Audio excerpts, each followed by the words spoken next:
das crianças no céu. Algumas pessoas creem que as crianças nascidas na igreja são as únicas que vêm para o céu, e não as que nasceram fora da igreja. Elas dão como razão que as crianças da igreja foram batizadas e que pelo batismo foram iniciadas na fé da igreja.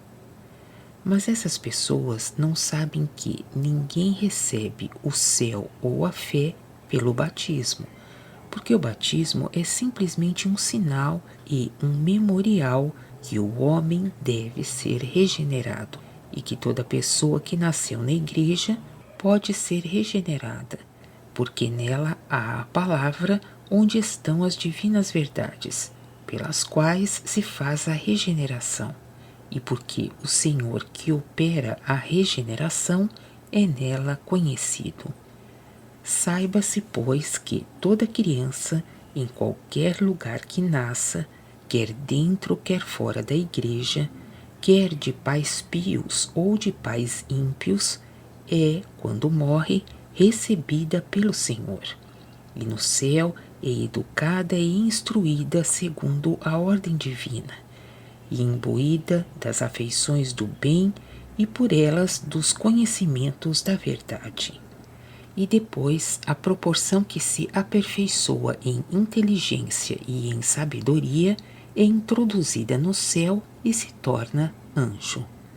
Quem pensar segundo a razão pode saber que ninguém nasceu para o inferno, mas todos nasceram para o céu. E se o homem vai para o inferno, a culpa é somente sua, enquanto as crianças ainda não podem, de forma alguma, ser culpadas. As crianças que morrem são igualmente crianças na outra vida.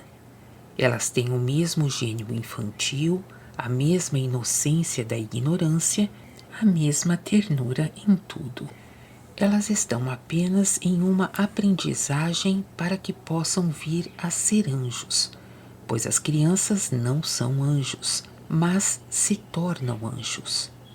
Com efeito, todo aquele que sai do mundo acha-se em um estado de vida semelhante ao que estava.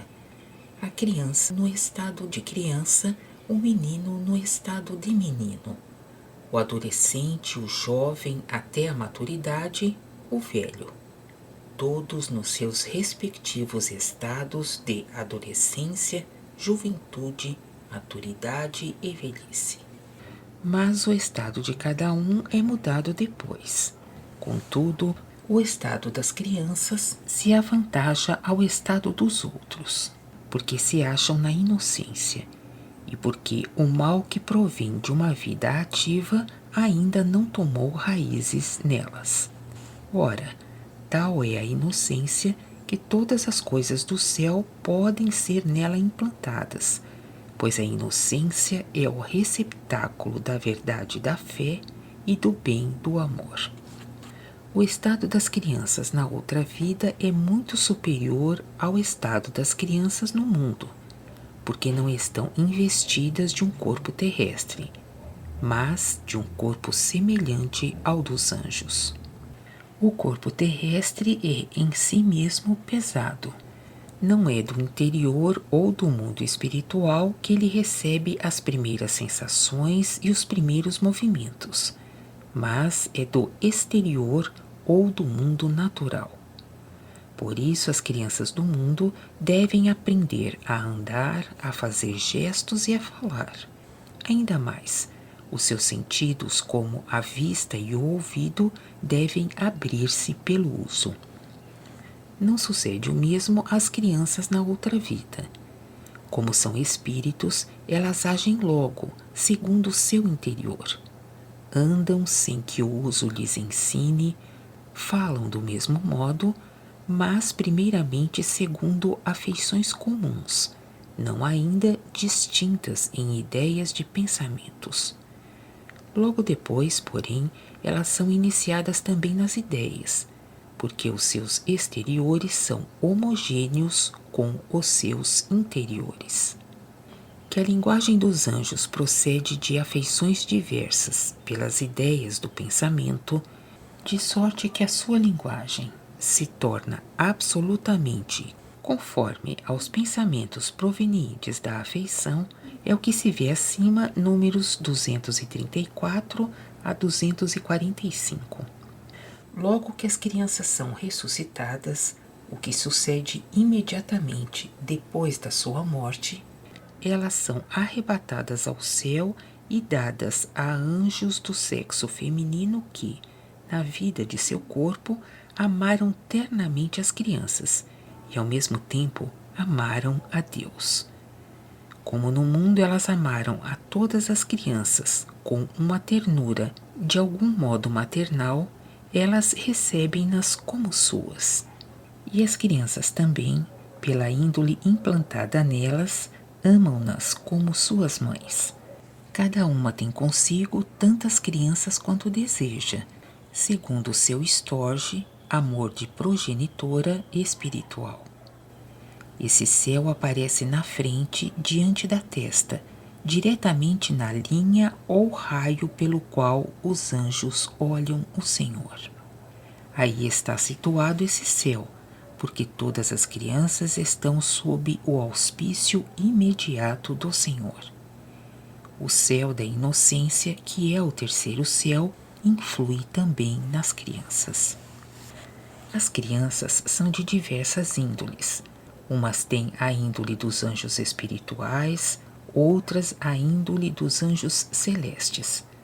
As crianças que são de uma índole celeste aparecem nesse céu à direita, as de uma índole espiritual à esquerda.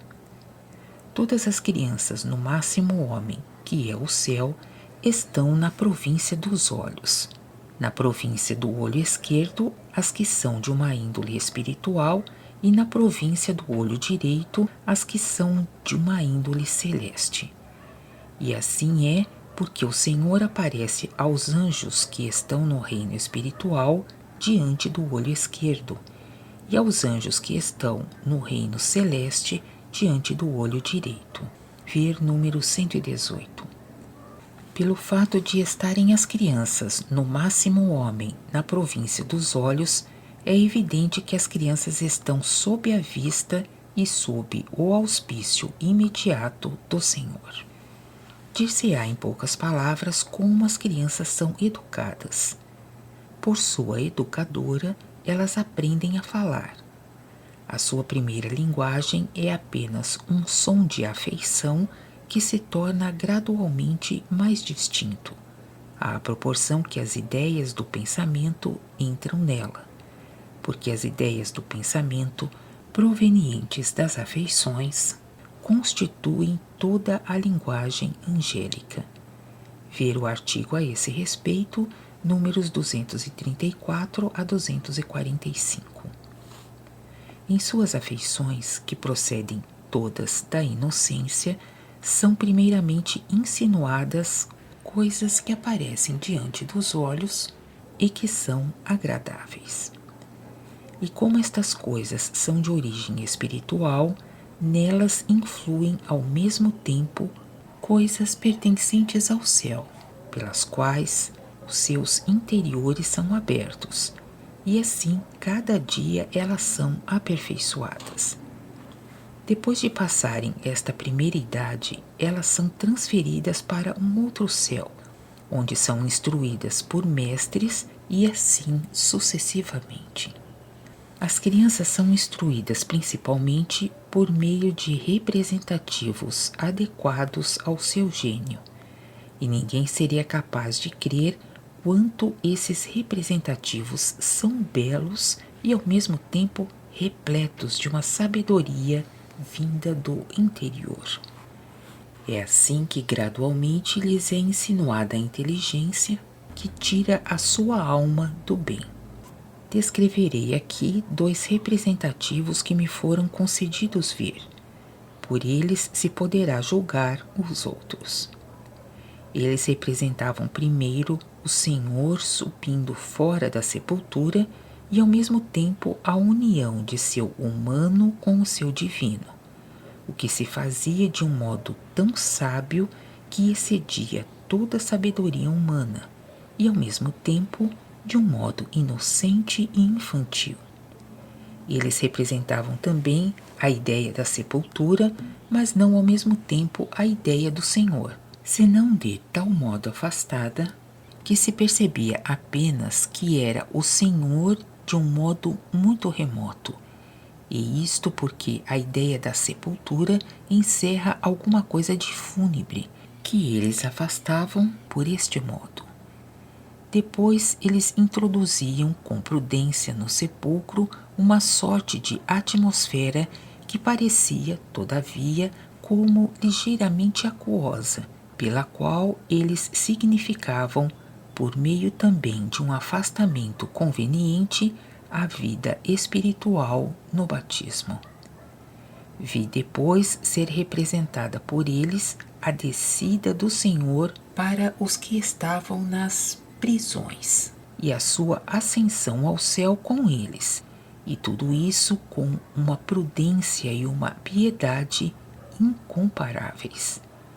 E o que era infantil é que eles faziam descer fios quase imperceptíveis, muito leves e finíssimos, com os quais eles sustentavam o Senhor em sua ascensão, sempre com o santo receio de que houvesse no representativo alguma coisa que não encerrasse em si um espiritual celeste. Há, além disso, outros representativos em que elas estão, e pelos quais elas são conduzidas nos conhecimentos da verdade e nas afeições do bem, como por brinquedos de acordo com o gênio das crianças. Foi-me mostrado ainda quanto o seu entendimento é terno. Enquanto eu pronunciava a oração dominical e elas influíam por seu intelectual nas ideias de meu pensamento, eu percebia que o seu influxo era tão terno e tão meigo que era, por assim dizer, afeição só. E ao mesmo tempo eu então observava que o seu intelectual estava aberto desde o Senhor, pois era como alguma coisa de transfluente que emanava delas. O Senhor também influi desde os íntimos, principalmente nas ideias das crianças, pois que não há coisa alguma que tenha fechado as suas ideias, como se dá com os adultos.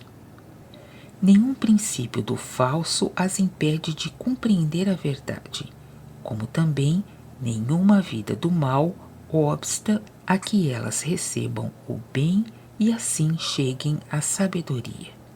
Tudo isso mostra que as crianças não vêm logo depois da morte para o estado angélico, mas nele são introduzidas sucessivamente pelos conhecimentos do bem e da verdade, e de acordo com toda a ordem celeste, porque as menores particularidades de sua índole são conhecidas do Senhor. Por isso, segundo os impulsos gerais e particulares da sua inclinação, elas são levadas a receber as verdades do bem e os bens da verdade. Foi-me também mostrado como tudo lhes é insinuado por via de prazeres e de deleites adequados ao seu gênio. Foi-me permitido ver crianças vestidas com a maior elegância. Tinham ao redor do peito grinaldas de flores que brilhavam de cores agradabilíssimas e celestes, e também ao redor de seus ternos braços. Foi-me uma vez concedido ver também crianças com as suas aias, na companhia das virgens, em um jardim paradisíaco ornado não simplesmente de árvores, mas de berços cobertos de louros, formando pórticos com alamedas que se dirigiam para os interiores. E as próprias crianças estavam então vestidas do mesmo modo, e quando entravam, as flores por cima da entrada resplandeciam de modo mais encantador. Tudo isso mostra quais são as suas delícias e como, por deleites e prazeres, elas são introduzidas nos bens da inocência e da caridade, bens que o Senhor insinua continuamente nesses prazeres e deleites. Mostrou-se-me também, por um modo de comunicação muito comum na outra vida, quais são as ideias das crianças quando veem alguns objetos. Todos os objetos, em geral e em particular, eram para elas como se vivessem. Daí vem que, em cada uma das ideias de seu pensamento, há vida. E percebi que ideias quase semelhantes existem nas crianças da Terra quando se entregam aos seus brinquedos infantis, porque elas ainda não têm a reflexão qual existe nos adultos, para discernir o que é inanimado. Acima se disse que as crianças são de um gênio ou celeste ou espiritual. As que são de um gênio celeste são facilmente distintas das que são de um gênio espiritual. As primeiras pensam, falam e agem de um modo suavíssimo, de sorte que se apresentam simplesmente como um certo fluxo do amor do bem para com o Senhor e para com as outras crianças. As de gênio espiritual, porém, não têm em seus pensamentos, palavras e ações uma meiguice semelhante, mas em tudo que lhes é pessoal manifesta-se uma sorte de vibração como de asas. Elas também se distinguem por sua irritação e por outros sinais. Muitos podem supor que as crianças permanecem crianças no céu e que são como crianças entre os anjos.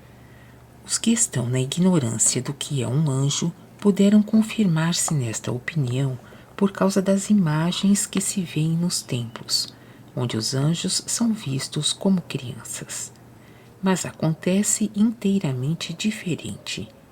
É a inteligência e a sabedoria que fazem o anjo, e enquanto as crianças ainda não as possuem, estão, é verdade, entre os anjos, mas não são anjos.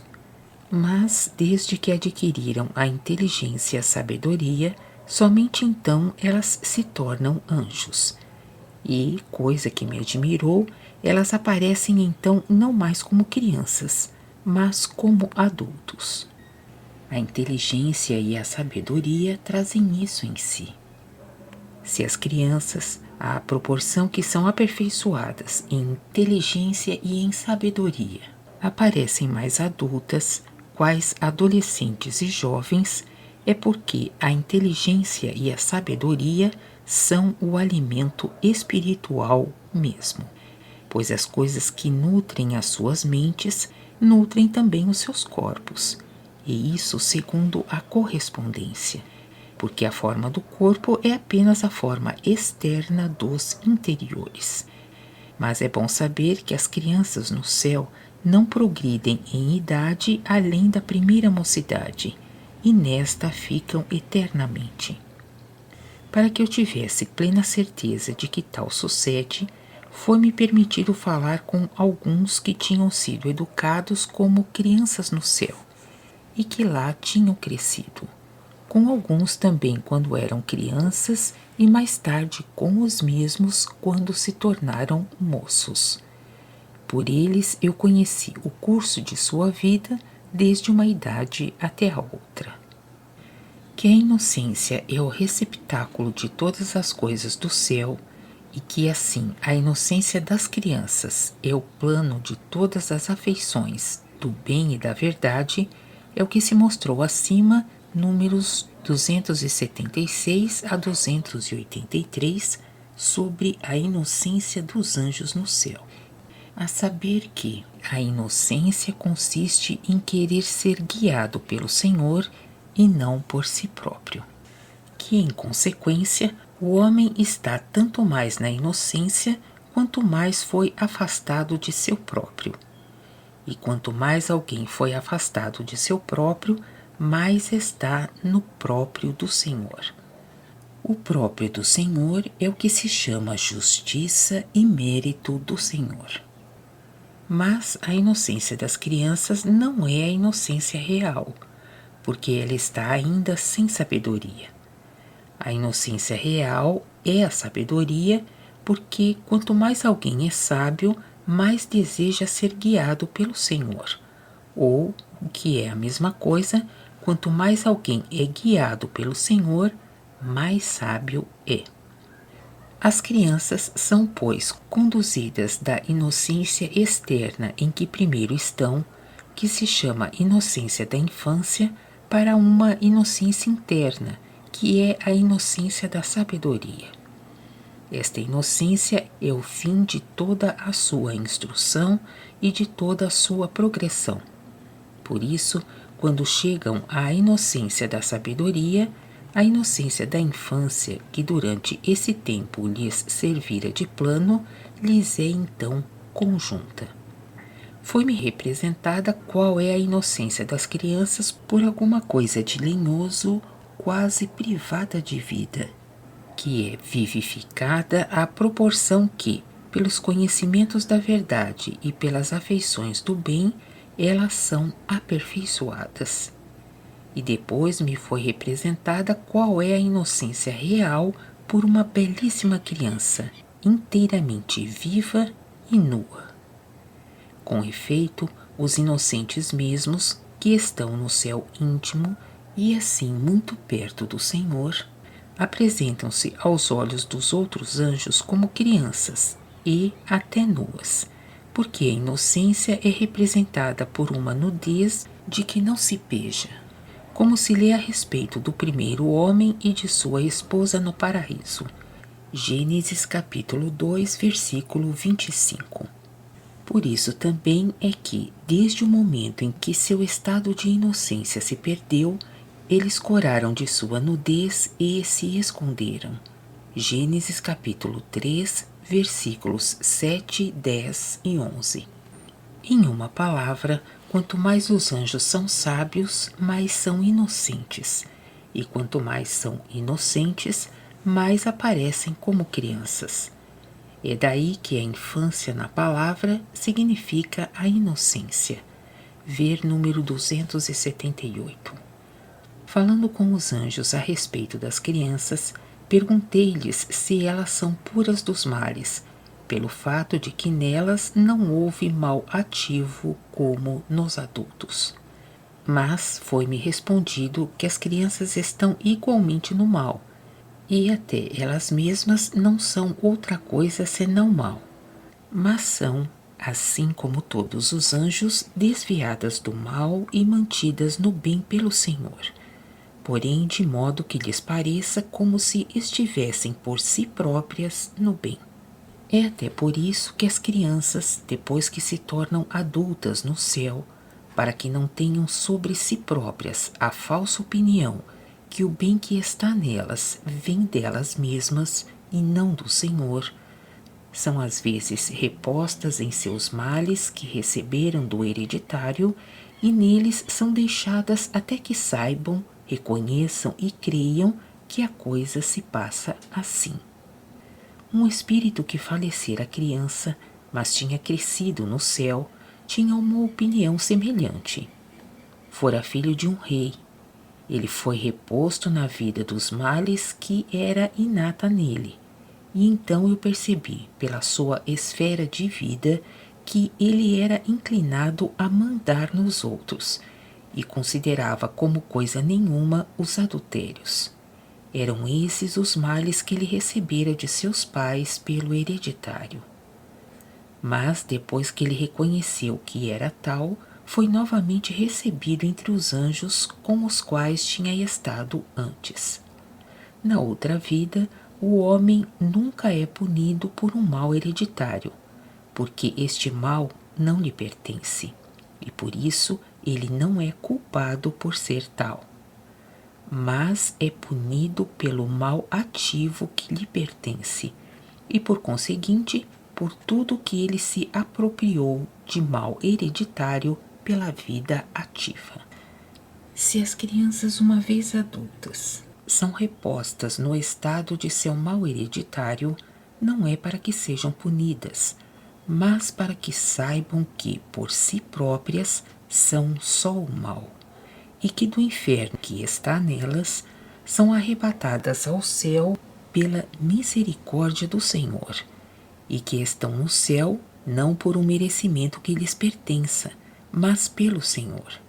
E por conseguinte, é para que não se gabem perante os outros do bem que está nelas, porque isto é tanto contra o bem do amor mútuo como contra a verdade da fé. Muitas vezes, quando algumas crianças estavam juntas em coros comigo, como estivessem ainda na primeira idade da infância, eu as ouvia como alguma coisa de terno, não coordenada, de sorte que não agiam ainda em unidade, como o fazem depois quando se tornam maiores. E o que mais me surpreendeu é que os espíritos que estavam comigo não podiam deixar de dirigi-las em seu falar. Um tal desejo é inato nos espíritos, mas observei muitas vezes que as crianças resistiam, não querendo falar assim. Por várias vezes percebi a sua resistência e recusa, acompanhadas de uma sorte de indignação. E quando tinham alguma liberdade de falar, diziam apenas: "Isto não é assim." Fui instruído que tal é a tentação das crianças, a fim de se habituarem e iniciarem não só a resistir ao falso e ao mal, como também a não pensarem, falarem e agirem segundo o outrem, mas a se deixarem conduzir somente pelo Senhor. Pelo que acaba de ser referido, pode-se ver qual é a educação das crianças no céu, isto é, pela inteligência da verdade e a sabedoria do bem. Elas são introduzidas na vida angélica, que é o amor para com o Senhor e o amor mútuo, nos quais reside a inocência. Mas quão diferente é a educação das crianças entre muitos na terra, como se vê por este exemplo. Achava-me na praça de uma grande cidade e vi meninos que se batiam entre si. A multidão que fluía olhava esse espetáculo com muito prazer, e soube que os próprios pais excitavam seus filhos a tais combates. Bons espíritos e anjos que viam tais coisas por meus olhos tinham de tal modo aversão por elas que eu percebia o seu horror, principalmente porque os próprios pais os incitavam a se bater. Eles me diziam que deste modo eles extinguem na primeira idade todo o amor mútuo e toda a inocência que o Senhor insinua nas crianças e as iniciam nos ódios e nas vinganças. Consequentemente, por sua vontade, eles tiram seus filhos do céu, onde só existe o amor mútuo. Que os pais que desejam o bem a seus filhos evitem tal comportamento. Será dito também qual é a diferença entre os que morrem crianças e os que morrem adultos. Os que morrem adultos têm e levam consigo um plano que adquiriram no mundo terrestre e material. Esse plano é a sua memória e a afeição natural corporal dessa memória. Ele permanece fixo e então repousa, mas serve, contudo, de último plano ao seu pensamento depois da morte, porque nele influi o pensamento. Daí vem que tal é esse plano e o modo por que o racional corresponde às coisas que nele estão, tal é o homem depois da morte. Mas os que morrem crianças e recebem sua educação no céu não têm tal plano, mas um plano natural espiritual, pois que nada tiram do mundo material nem do corpo terrestre. Por isso é que eles não podem estar em afeições tão grosseiras, nem em pensamentos que daí provenham, pois tiram tudo do céu. Além disso, as crianças ignoram que nasceram no mundo, mas pensam que nasceram no céu. Em consequência, elas não sabem também o que é um nascimento, senão o nascimento espiritual, que se opera pelos conhecimentos do bem e da verdade, pela inteligência e sabedoria, segundo as quais o homem é homem. E como essas coisas vêm do Senhor, elas creem e gostam de crer que são filhas do Senhor mesmo. Mas o estado dos homens que crescem na terra pode tornar-se tão perfeito como o estado das crianças que crescem no céu, se esses homens repelem os amores corporais e terrestres, que são os amores de si e do mundo, e recebem em seu lugar os amores espirituais.